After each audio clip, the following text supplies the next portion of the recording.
अलग अलग जगहों पर सड़कों पर गाय बेसहारा घूम रही हैं। उनको गौशाला में रखने के लिए जगह नहीं मिल पा रही है। इसी को लेकर के हरियाणा न्यूज की टीम ने बल्लभगढ़ की गौशाला संचालक रुपेश यादव से बातचीत की तो उन्होंने इस पूरी समस्या के बारे में जानकारी दी कि क्यों इस तरह से बेसहारा गायें घूम रही हैं।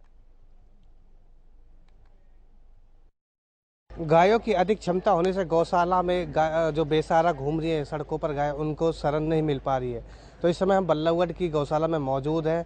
हमारे साथ है गौ संचालक, उनसे बातचीत करेंगे। सर, क्या नाम है आपका? नमस्कार जी, मेरा नाम रुपेश यादव है। रुपेश जी, जिस तरह से गायों की अधिक क्षमता हो रही है गौशाला में और बाहर बेसहारा गऊ डोल रही हैं, तो उनको गौशाला में जगह नहीं मिल पा रही है, तो किस तरह की आपके यहाँ व्यवस्था है?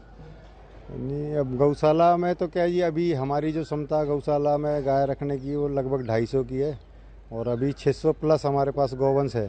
मतलब क्षमता से 3 गुना तो अभी है।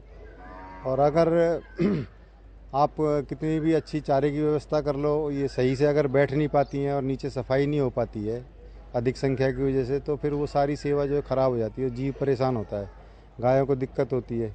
ज़्यादा सफाई ना हो, गोबर पड़ा रहे तो इनको क्या थनैला रोग होने का भी जो है चांसेस रहता है। और गौशाला में तो पहले ही गायें बीमार आती हैं और ऊपर से फिर यहाँ और नई बीमारी उसकी वजह से, अव्यवस्था की वजह से हो जाए तो दिक्कत है।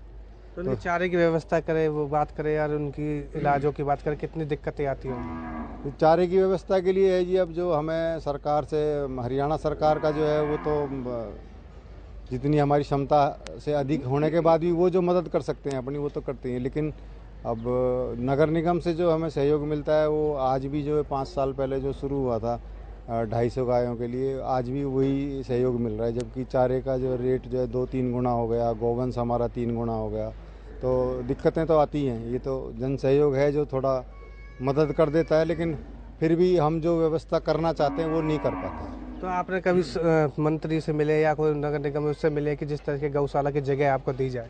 हाँ, हम पिछले 5 साल से लगे हुए हैं जी। अपने जो स्थानीय विधायक और मंत्री जी भी हैं, मूलचंद जी, और अपने नज़दीकी विधानसभा क्षेत्र में नैनपाल रावत जी हैं।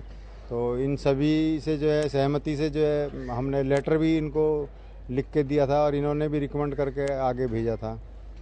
और इनकी रिकमेंडेशन के साथ साथ हमें क्या है, सुनपेड़ की पिछली पंचायत ने लगभग 3.5 एकड़ ज़मीन दी थी और उसके लिए गौ सेवा आयोग से भी हमने चिट्ठी जो है मांगी थी, फरीदाबाद डीसी के लिए। वो चिट्ठी आई भी, लेकिन पिछले 5 साल में कोई भी जो है प्रशासक जो है हमें एनओसी जो है इस चीज़ के लिए नहीं दे पाया। अच्छा। और हमने मतलब सुनपेड़ में कुछ काम भी किया था, लेकिन एनओसी ना होने के कारण फिर लोगों ने हमें परेशान करना शुरू किया, तो हमने वो छोड़ दिया। कितनी जगह है आपकी? अभी हमारे पास कुल 6000 गज जगह है, जिसके अंदर जो है 600 प्लस गौवंश है। 600 प्लस। और कितनी क्षमता है इसमें रखने के लिए? क्षमता तो इसके अंदर 250 की है जी। अभी तो हम 600 आपके पास? हाँ, 600 है हमारे पास। क्षमता से अधिक ही है। तो हमारा तो निवेदन यही है सरकार से भी, और एक्चुअली गौ सेवा जो है और गाय की सेवा समाज का भी काम है, सरकार की तो ड्यूटी है ही। उसके साथ साथ उसमें जो मुख्य आधार है गाय को रखने के लिए, वो ज़मीन का जो आधार सबसे ज़्यादा ज़रूरी है। और जब तक गौशालाओं को या अन्य संस्था जो गौ सेवा करना चाहती हैं उनको जब तक ज़मीन प्रोवाइड नहीं होगी, तो मुझे लगता नहीं है कि भी हम जो सड़क वाला जो बेसहारा गौवंश है उसको कोई ठीक से आश्रय दे पाएंगे। तो ये थे हमारे साथ गौशाला के संचालक, जिन्होंने साफ तौर पर बताया है कि 250 गाय हमारे यहाँ पर रखने की क्षमता है, तो हमने यहाँ 600 गाय रख रखी है, तो जिस कारण हमें काफ़ी परेशानी आती है। नहीं तो इन गायों का चारा अच्छी तरह कर पाता, ना इनका इलाज हो पाता है। अब हमने इसकी जगह के लिए कई जगह पर हम गए हैं, मंत्रियों से मिले हैं, फिर भी कोई अभी ऐसा कोई आश्वासन इनको मिला नहीं है। अब देखने वाली बात होगी कि प्रशासन कब तक इन गौ संचालक है उनकी समस्या का समाधान करा पाएगा। जितेंद्र बेनीवाल, हरियाणा न्यूज़, बल्लभगढ़।